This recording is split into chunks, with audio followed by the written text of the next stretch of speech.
सिन्नरमध्ये घडणाऱ्या ताजा घडामोडी सर्वात आधी आपणापर्यंत पोहोचण्यासाठी आमच्या एसएन न्यूज यूट्यूब चॅनलला लाईक करा, सबस्क्राइब करा, शेअर करा आणि घंटीला प्रेस करायला विसरू नका। या बातमीपत्राचे प्रायोजक आहे Ghungroo electronics. Satyaratan, Nashik west, Sinnar, Nashik. Proprietor Rahul Bhavsar.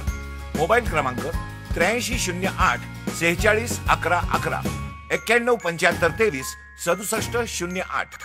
Sinnar शहर व उपनगर भागात मोठ्या संख्येने परराज्यातील तसेच इतर जिल्ह्यातील कामगार भाडेतत्वावर राहून आपली उपजीविका चालवित होते। मात्र या लॉकडाऊन काळात एकीकडे हातातील काम गेले तर दुसरीकडे घर भाडे थकले। अशाच आता घरात बसून खायचे काय असा यक्ष प्रश्न असंख्य कुटुंबाला पडला असून शासनाने काहीतरी उपाययोजना करून मदत करावी अशी मागणी होत आहे। सिन्नर तालुक्यात 2 औद्योगिक क्षेत्रामुळे हजारो परप्रांतीय तसेच इतर जिल्ह्यातील कामगार कष्टकरी शहर व उपनगरात भाडेतत्वावर राहतात। सध्या सुरू असलेला लॉकडाऊनचा काळ वाढल्याने अशा कुटुंबांवर उपासमारीची वेळ आली आहे। एकीकडे हाताला काम नाही, घरभाडे थकले तर दुसरीकडे लॉकडाऊन वाढल्याने घरातील किराणा भाजीपाला घ्यायला पैसा नाही। अशा परिस्थितीत जगावे कसे असा प्रश्न असंख्य नागरिक व महिलांना पडलाय।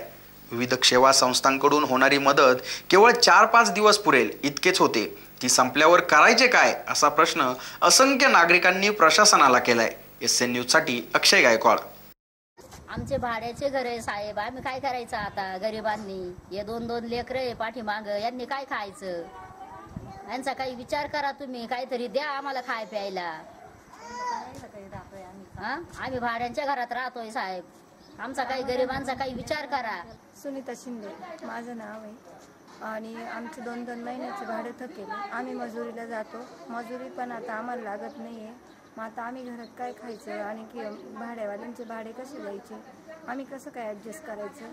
तर आपल्या प्रशासनाने आम्हाला काहीतरी मदत केली पाहिजे। सर, मी कानाडी मळा सिन्नर येथे राहते।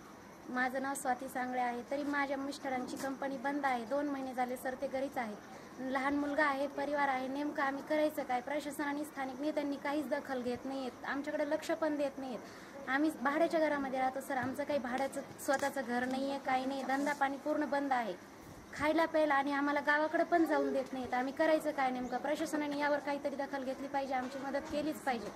स्थानिक नेत्यांना सर्वांना सर सगळं माहिती आहे, पण कोणीही काही हालचाल करत नाही आहे। तरी आमच्याकडे कृपया लक्ष द्यावं प्रशासनाने, एवढी माझी विनंती आहे। धंदा पाणी नाही, काय नाही, मग मुलं बाळा असे ते कामाचे नाही, धंद्याचे नाही, काहीच नाही, असेच बसून आहे सगळेजण। धंदे वाढून गेले आमचे, हे झाले, कुठं जायला नको आणि यायला नको असं झालं। मी अपंग आहे पाहिजे, मला काहीतरी मदत करावी वाटतं। हे आज किती 2 महिने झाले सगळं बंद आहे, काय प्यायचं काय आम्ही? मग भाडं थकलं आहे, 2-4 महिन्याचं भाडं थकलं, इकडून द्यायचं आम्ही? तरी शासनाने आमच्याकडे मदत करावी, अपंगांना काहीतरी मदत केली तरच फायदा होईल ना।